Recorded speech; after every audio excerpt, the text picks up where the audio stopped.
Keita.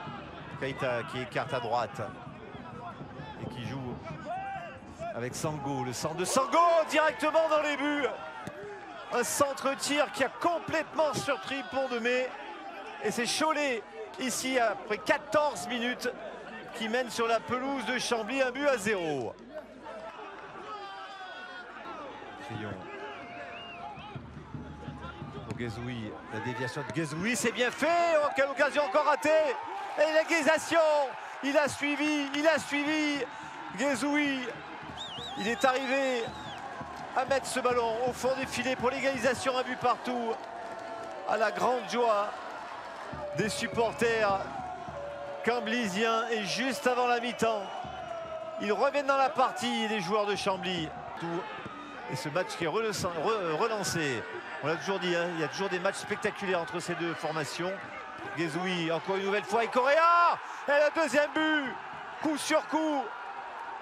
Et Chambly qui retourne ce match en 2 minutes. Et le 11e but de Correa cette saison, incroyable, ne rien lâcher. C'est le leitmotiv de cette équipe de Chambly.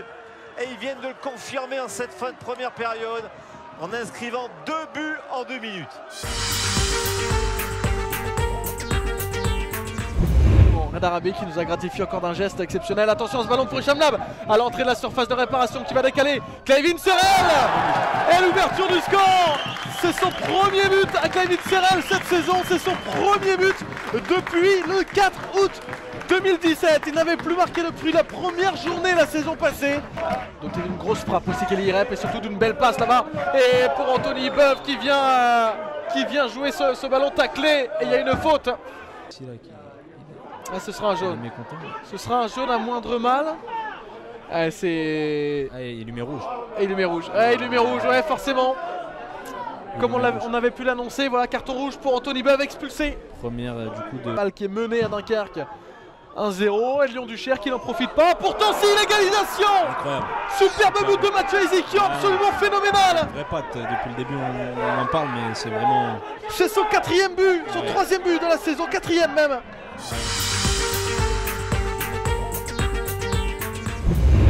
Seul, Loris Dalé. Ouais, Malé, il est passé. Loris Dalé, il est passé, dans la surface. Malé dans la surface, on l'excellente intervention. Il y a peut-être un penalty, oui, c'est normal. C'est signalé. Et attention le carton, Grégory, la couleur du carton. Ah, il est rouge. Attention la couleur du carton. Ah non, la double peine n'existe plus. Ça sera jaune.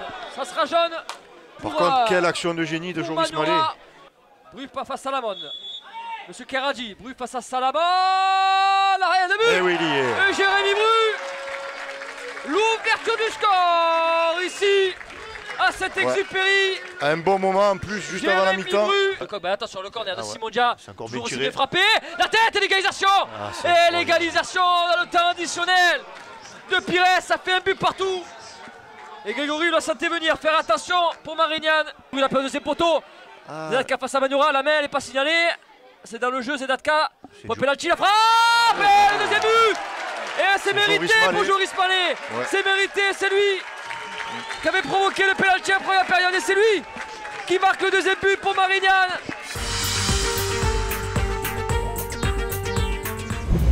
De Laïmano.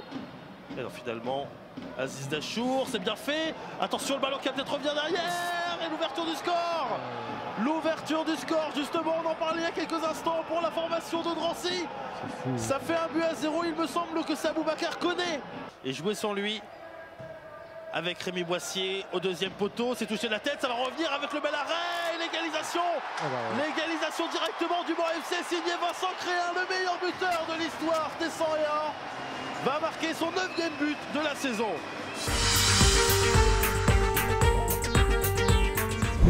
Un peu moins aux avant-postes pour l'instant, ça pourrait être lui qui sort. Attention, Kevin Zuzimata qui récupère son ballon. Kevin Zuzimata qui continue, Kevin Zuzimata qui a le petit ballon piqué et le ballon qui rentre dans le but. Le ballon qui rentre dans le but de Jean-Christophe Boué. Et c'est le 10e but. Le 10e but de Kevin Nzuzimata cette saison.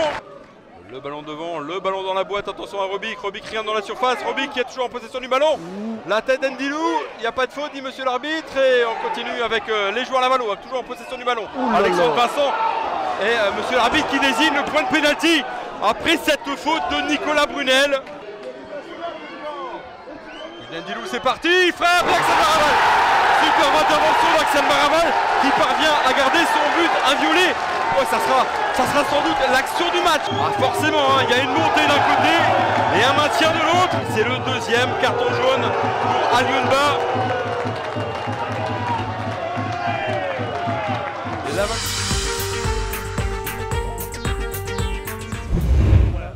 C'est très bien joué, il va pouvoir centrer, il est dans un fauteuil, attention à la présence. Oh, c'est magnifique!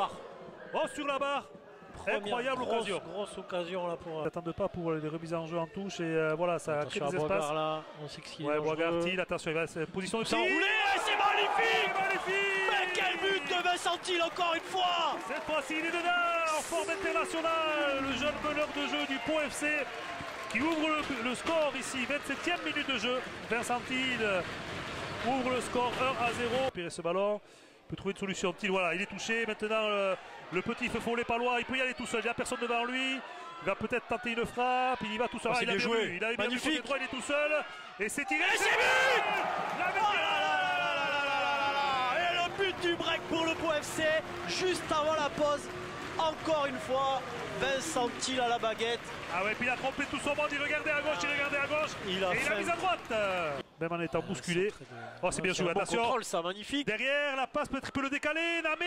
Ah, c'est le troisième but. Magnifique action du Pau FC.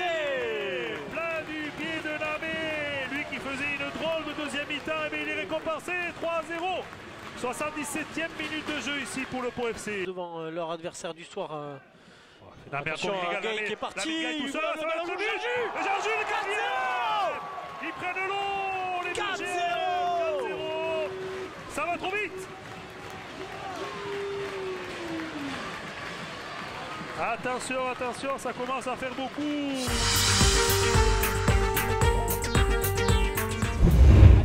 Vers Brighton Labo, il y a peut-être un coup à jouer là pour les Calados avec Brighton Labo qui va être duel. Brighton Labo qui est passé, qui a frappé.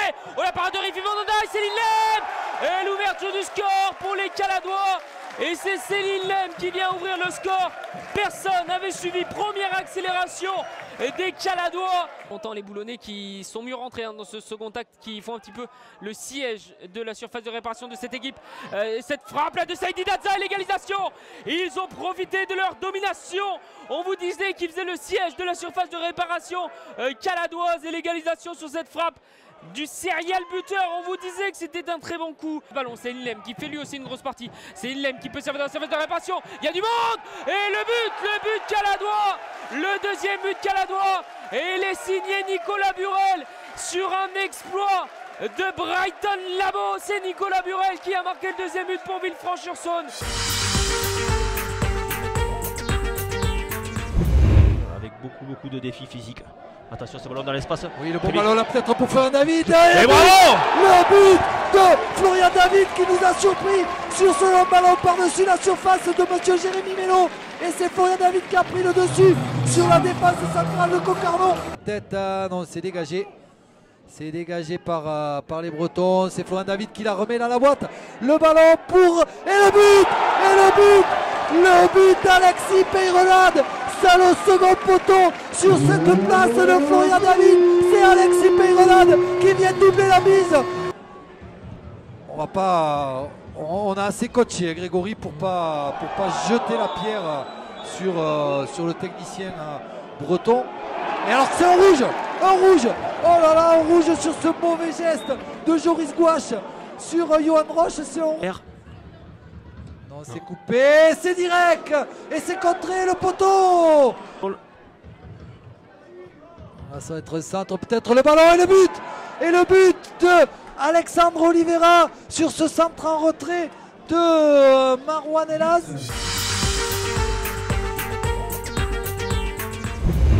Pour QRM, 5 points au-dessus de la... Attention là parce qu'il y a un bon débordement de Barthélémy, le bon centre en retrait, ça va arriver jusqu'à Anthony Rogy, la frappe et la parade déjà d'Elana, c'est repris et c'est l'ouverture du score. L'ouverture du score pour QRM. Bevik Moussitioko qui est là pour reprendre ce ballon. Corner. C'est bien tiré, ça à la tête de Samnik, c'est sur la barre transversale. Attention, le long ballon là pour Wedorog au côté droit. Et on se replie très très vite du côté de QRM. Ouedraogo qui est rentré dans la surface pour Corentin Jacob. La frappe elle est déviée, le but. L'égalisation pour le Tour FC. Signé. C'est bien.